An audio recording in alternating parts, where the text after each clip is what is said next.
Full power اللہ کا ہے. یہ قدریہ کی نفی ہو گئی. قدریہ کہتے تھے اللہ کا اختیار نہیں ہے نا. اہل سنت والجماعت کہتے ہیں نہیں، اللہ کا اصل اختیار ہے، ہمارے پاس تھوڑا سا اختیار ہے.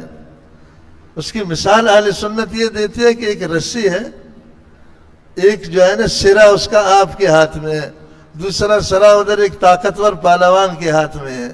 ٹھیک ہے، رسی کو تم بقدر جو ہے نا طاقت استعمال کر سکتے ہو، مگر اس نے اگر کھینچا تو تمہاری ساری قوم جمع ہو جائے، اس رسی کو نہیں روک سکتے. اس لیے شریعت نے ہمیں کیا کہا؟ توکل اختیار کرو. توکل کا مطلب ہے جائز سبب اختیار کر کے نتیجہ اللہ کا حوالے کرو. جائز سبب اختیار کیا نے رسی کے ایک طرف کو پکڑ لیا، باقی نتیجہ دوسرا سائڈ ہے، وہ تو اللہ کے پاس. آپ بیمار ہیں، آپ کو اس کا اختیار ہے کہ دوا استعمال کرو، یہ جائز سبب ہے. پرہیز کرو، یہ جائز سبب ہے. باقی صحت ملے گی نہیں ملے گی یہ دوسرا حصہ ہے رسی کا، یہ تمہارے ہاتھ میں نہیں ہے. کئی لوگ زندگی بھر علاج کرتے ہیں چھوٹی سے ایک بیماری کے، ٹھیک نہیں ہوتے، ہے یا نہیں ہے؟ بڑے بڑے ڈاکٹر جن بیماریوں کا علاج کرتے ہیں اسی میں مرتے ہیں. آپ سرچ کرو. کئی ایسے ہیں کہ وہ بڑا سبب بھی استعمال نہیں کرتے. دیہاتوں میں آپ نے دیکھا ہے کوئی قہوہ پی لیتا ہے اس سے ٹی بی ٹھیک ہو جاتی ہے جو ہے نا کوئی پتوں والی چیز جو ہے نا پکا کر کھا لیتے ہیں، اس سے کئی بیماریاں، ایسے بہت سے واقعات. یہ روزی کا معاملہ بھی ایسا ہے کہ آپ جائز سبب اختیار کرو روزی کے لیے، یہ تمہارے اوپر ضروری ہے. باقی نتیجہ، مگر ہم جاہل ہیں، ہم کہتے ہیں نہیں نتیجہ بھی ہمارے ہاتھ میں لینا ہے. اس لیے پھر نہ حلال کو دیکھتے ہیں نہ حرام کو دیکھتے ہیں. اگر ہمیں پتہ ہوتا کہ روزی والی رسی کا اصل سہارا، اصل طاقت اللہ کے پاس ہے تو پھر ہم حرام خوری نہ کرتے نا، غلط راستہ اختیار نہ کرتے. ہم جاہل ہیں، ہم سمجھتے ہیں رسی کا یہ سرا بھی ہمارے ہاتھ میں ہے، وہ سرا بھی ہمارے ہاتھ میں، ادھر کا سہارا بھی ہمیں ادھر کا سہارا بھی ہمیں. ایسے نہیں ہے. اس لیے جو سمجھدار لوگ ہیں روزی کے لیے ایک تو جائز سبب اختیار کرتے ہیں، ناجائز نہیں کرتے. ابھی ہمارے مسلمانوں میں سے 100 میں 99 ناجائز طریقے سے روزی کماتے ہیں، ایسے نہیں کرتے. پھر اپنے کو خرکار کا گدھا نہیں بناتے. حدیث میں اجملوا فی الطلب، روزی کی تلاش میں وقار پیدا کرو،